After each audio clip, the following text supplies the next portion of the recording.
Hello दोस्तों, welcome to Trust with Law. We all made a trust with law sometime in our lives and that's why we are here. दोस्तों, as promised, let us discuss a bit theory about cognizable offences, FIR registration and so on. तो दोस्तों, just to tell the structure of this video, हम यहाँ पे section 154 से 159 discuss करेंगे and then we'll briefly touch section 41 so far as it relates to cognizable offences.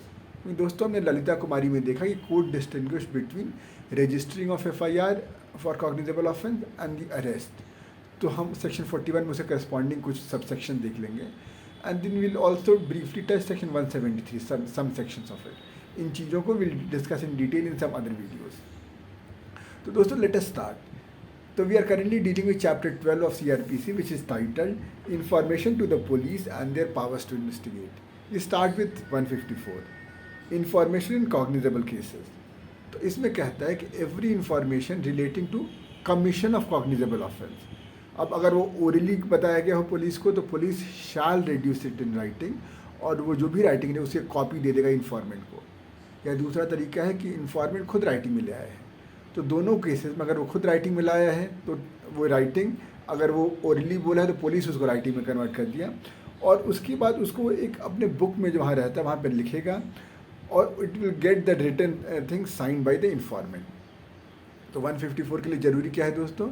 एक informant information लेकर आना चाहिए और वो कॉग्निजेबल ऑफेंस के लिए लाना चाहिए.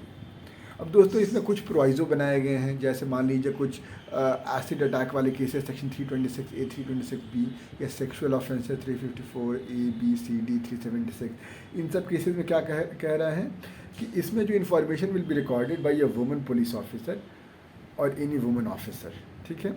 और उसके बाद दोस्तों एक और प्रोवाइजो बनाई गई है जिसमें ये सपोज जिस पे भी ये सब सेक्सुअल ऑफेंसेस कमिट किए गए, जो विक्टिम है अगर वो टेम्परेली डिसेबल्ड है मेंटली फिजिकली, तो ये जो रिकॉर्डिंग होगी ये उसके रेसिडेंस में होनी चाहिए और या wherever the victim is convenient एक इंटरप्रेटर होना चाहिए, वीडियो रिकॉर्डिंग होनी चाहिए या और जुडिशल मजिस्ट्रेट और या उसके मतलब द्वारा रिकॉर्ड होना चाहिए. अब दोस्तों अगला 154 सब सेक्शन 2 कहता है कि इसकी एक copy free of cost informant को देनी चाहिए. और तीसरी बात ये कहती है कि अगर सपोज पुलिस आपका FIR रजिस्टर करने से मना कर दें तो आप एक इन राइटिंग या कंप्लेन और बाई पोस्ट आप SP को भेज सकते हो और SP को अगर इन्फॉर्मेशन मिला और उसको लगा कि इसमें कॉग्निजेबल ऑफेंस है तो या तो वो खुद इन्वेस्टिगेट करे या किसी ऑफिसर को अपॉइंट कर सकते हैं इन्वेस्टिगेट करने के लिए. तो दोस्तों ये हमारा सेक्शन 154 था, one of the most important section. और इसी पे केस है अपना Lalita Kumari versus government of UP 154 और 157 पे. तो दोस्तों बिफोर वी कम टू 157, अभी तक हमने 154 में कॉग्निजेबल ऑफेंस के लिए देखा. अब लेट अस कम टू अगर नॉन कॉग्निजेबल ऑफेंस है तो क्या होगा. तो it is dealt under section 155 information as to non cognizable cases and investigation of such cases. तो नॉन कॉग्निजेबल केसेस क्या हैं? जिसमें कोई नॉन कॉग्निजेबल ऑफेंस नहीं हुआ है. और नॉन कॉग्निजेबल ऑफेंस कैसे? Which is not a cognizable offence. तो इट्स अ नेगेटिव डेफिनेशन. तो इसमें क्या दोस्तों, इसमें CRPC कहती है कि अगर कोई नॉन कॉग्निजेबल है ऑफेंस अगर पुलिस को लगता है इन्फॉर्मेशन से, तो वो उसको सब्सटेंस को लिख तो लेगा, बस उसमें इन्वेस्टिगेशन शुरू नहीं करेगा.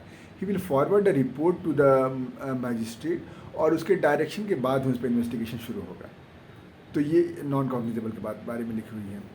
अब दोस्तों इसमें एक और बात लिखी हुई है कि अगर सपोज 2 या 2 ऑफेंस कमिट हुए हैं जिसमें कोई एक ऑफेंस कॉग्निजेबल है तो उस पूरे केस को कॉग्निजेबल डीम कर लिया जाएगा. तो इसका मतलब उसमें FIR हो सकती है, police can start investigation without the direction of the court, police can arrest without warrant. तो ये सब चीज़ें एंड ये that case will be deem to be a cognizable case. अब दोस्तों section 156 deals with power of police to investigate cognizable case. जो 154 में cognizable में जो FIR रजिस्टर हुई है तो उसमें इन्वेस्टिगेशन की पावर 156 से आती है. और दोस्तों 156 एन इम्पॉर्टेंट सेक्शन, दिमाग की बत्ती जलनी चाहिए क्योंकि 156(3) में हम मैजिस्ट्रेट से FIR पुलिस को डायरेक्ट करवाते हैं कि FIR रजिस्टर करें जब वो नहीं करता है. तो बिफोर वी मूव टू 156(3) दोस्तों 156 शुरू से देखते हैं. तो 1 कहता है कि any officer without the order of a magistrate investigate any cognizable case जिसमें उस मैजिस्ट्रेट की जुरिस्डिक्शन में लाई करेगा. ठीक है दोस्तों, कोई सिंपल सा 154(1). 154(2) देखते हैं दोस्तों. ये कहता है कि shall be called in question on the ground that the case was one which such officer was not empowered under the section to investigate. तो अगर सपोज कोई इन्वेस्टिगेशन किसी पुलिस ऑफिसर ने शुरू कर दिया तो इस बात पर उसको क्वेश्चन नहीं किया जाएगा उस इन्वेस्टिगेशन को कि वो पुलिस ऑफिसर के पास पावर नहीं था कि किसी और एफआईआर किसी और कहीं और एफआईआर होनी चाहिए, आपके यहाँ हो गया, आपने इन्वेस्टिगेशन शुरू कर दी, तो जो भी एफआईआर इन्वेस्टिगेशन में आपने पाया है उसको इस ग्राउंड पर ही क्वेश्चन कर सकते हैं. एंड दिस इज इन मतलब for the purpose of justice. And we come to 156(3), which is the oft resorted to subsection. Any magistrate empowered under section 190, section 190 हम कंप्लेंट केसेस में देखेंगे दोस्तों, में ऑर्डर सच एन इन्वेस्टिगेशन अब mention. तो magistrate order कर सकता है पुलिस को कि इन्वेस्टिगेशन करो, और इन्वेस्टिगेशन करो का मतलब है इन्वेस्टिगेशन करने से पहले एफआईआर रजिस्टर करना तो पड़ेगा ही, तो आप एफआईआर रजिस्टर करो और फिर इन्वेस्टिगेशन करो. ये 156(3) है दोस्तों. अब दोस्तों we come to 157. 157 is also an important section. In fact Lalita Kumari में ये कहा गया था कि there are two kinds of FIR which are dealt under CrPC. One is under 154(1) जहाँ पे इन्फॉर्मेंट को इन्फॉर्मेशन लेकर आता है, और दूसरा 157(1) जहाँ पे इवन अदरवाइज की बात होती है. और इनफैक्ट 157 में ज़्यादा the police has a greater lever, वो देखते हैं भी दोस्तों. तो 157 में कहता है कि अगर इन्फॉर्मेशन किसी इन्फॉर्मेंट लेकर आया है और इवन अदरवाइज, अगर पुलिस को अपने से भी पता चला तो 157 में एफआईआर कर सकता है. अगर पुलिस के पास रीज़न टू बिलीव है कि एक ऑफेंस, रीज़न टू बिलीव या सस्पेक्ट करना कि एक कॉग्निजेबल ऑफेंस कमिट हुआ है, he shall forthwith send a report of the same to the magistrate. तो वो उसका एक रिपोर्ट मैजिस्ट्रेट को बनाकर भेजेगा. अब दोस्तों ये रिपोर्ट क्या है? ये रिपोर्ट दोस्तों, this report is nothing but FIR. और उसके बाद ये भी कह रहा है कि सपोज, और उसके बाद वो प्रोसीड करेगा इन्वेस्टिगेशन के लिए, और उसके लिए चाहे वो खुद जाए या किसी लोअर सबऑर्डिनेट ऑफिसर को डिप्यूट कर दे. लेकिन सपोज उसमें अगर ये उसको पता चला कि नहीं यार इसमें कोई बंद कर देना चाहिए, कोई इन्वेस्टिगेशन करने के दौरान या रिपोर्ट भेजने के बाद उसको, इवन बिफोर इन्वेस्टिगेशन, ये तो 157 टॉक्स अबाउट बिफोर इन्वेस्टिगेशन, तो अगर उसको ये पता चला कि there is no sufficient ground for entering into investigation, तो वो कह सकता है कि he shall not investigate the case.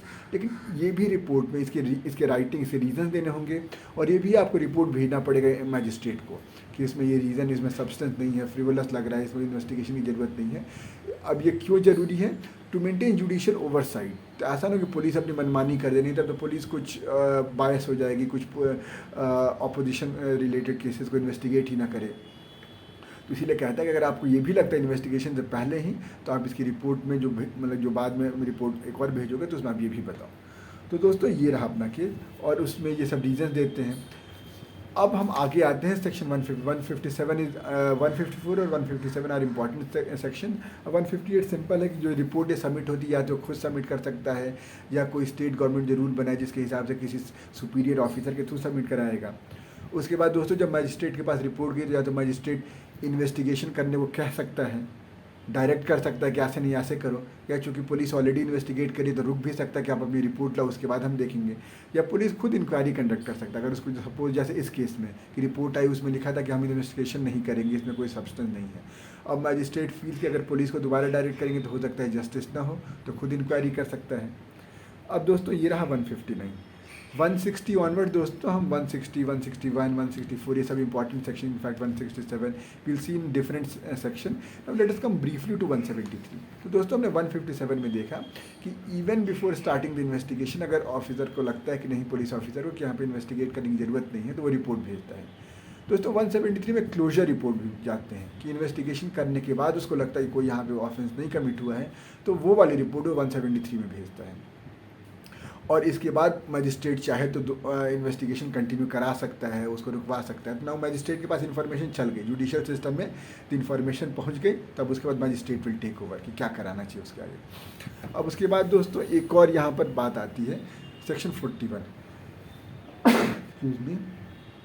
तो दोस्तों section 41 deals with arrest in cases. तो इसमें कॉग्निजेबल केसेस की बात करते हैं जहाँ पे police can arrest without warrant. तो उसमें दोस्तों कुछ सेफ गार्ड्स दिए हुए हैं. जैसे ये कहा हुआ है कि अगर सपोज आपको लगता है कि कॉग्निजेबल केस है और उसमें पनिशमेंट अगर 7 साल या 7 साल से कम है, तो कुछ एक्स्ट्रा सेफ गार्ड्स हैं. जैसे जस्ट टू रीड दो safe guards, the safe guards deal with कि पुलिस शुड बी सेटिस्फाइड कि इट इज़ नेसेसरी कि उस जो पर्सन है जो उसमें एक्यूज़ किया गया है, he should be arrested to prevent him from committing further offence.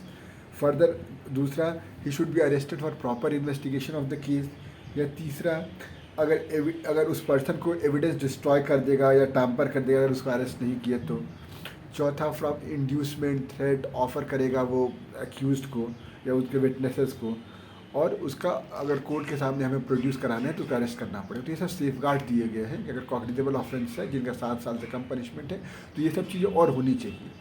और अगर उसको कॉग्निजेबल ऑफेंस का पनिशमेंट 7 साल से ज़्यादा है या डेथ सेंटेंस है तो उसमें थोड़ी सी बस सेटिस्फैक्शन है कि इसमें दोस्तों बस ये आपको वेरीफाई करना पड़ेगा कि इन्फॉर्मेशन जो आपको मिली हुई है उससे पुलिस को रीज़न टू बिलीव है कि कॉग्निजेबल ऑफेंस कमिट हुआ है। तो दोस्तों हम इनसे देख सकते हैं कि एफआईआर रजिस्टर करना डजेंट इम्प्लाई कि अरेस्ट होनी चाहिए, दोनों अलग अलग चीज़ें हैं। तो सेक्शन 41 का ये चीज़ें हमारे लिए रेलिवेंट है। बाकी will deal with section 41 in detail in some other heading. तो दोस्तों ये रही अपनी थ्योरी वीडियो, और ये इसका आपको Lalita Kumari versus government of UP is landmark case on these section. कोई दिक्कत कोई परेशानी आप कमेंट सेक्शन में ज़रूर बताइएगा। ललिता कुमारी का मैं लिंक इसके डिस्क्रिप्शन बॉक्स में भी डाल दूंगा। और मिलते हैं एक नए वीडियो में किसी नए मैटर के साथ। Till then let's continue with tryst with law. Bye bye.